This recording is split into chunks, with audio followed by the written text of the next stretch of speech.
అదే నాకు అర్థం కావట్లా. నన్ను రెస్ట్రిక్ట్ చేసి ఫీల్డ్ బ్యాన్ చేశారు. ఇంకెక్కడ జాబ్ చేయకుండా సర్టిఫికెట్స్ మీద రెడ్ మార్క్ వేసి పంపించారు. It's impossible. అదేలా సాధ్యం మావా? ఒక టాపర్వి, ర్యాంక్ స్టూడెంట్వి, హౌ కెన్ దే బ్యాన్? ఏదో జరిగింది మావా, నేను వచ్చి మాట్లాడినా. Can I handle this? ఇదేనా ప్రాబ్లం అన్నో? భయపడకు. మేజర్ ప్రాబ్లం ఇదే. ఇంకోటి కూడా ఉందిరా. ఏంటిది? నా జాబ్ ఇన్కమ్ చూసి ఒక మంచి సంబంధం సెట్ అయిందిరా. ఇప్పుడు ఇలా ఆఫీస్లో బ్యాన్ అని తెలిస్తే పేరెంట్స్ అవమానపడతారు. బయట తెలిస్తే అసలు ఒక్క సంబంధం కూడా రాదు. వచ్చిన సంబంధాలు కూడా క్యాన్సిల్ అయిపోతాయి. నాకేం చేయాలో అర్థం కావట్లేదు మావా.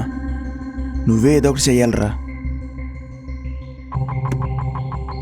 మాట్లాడి సెటిల్ చేద్దాం అంటున్నావు, ఇంకోవైపు పెళ్ళి అంటున్నావు.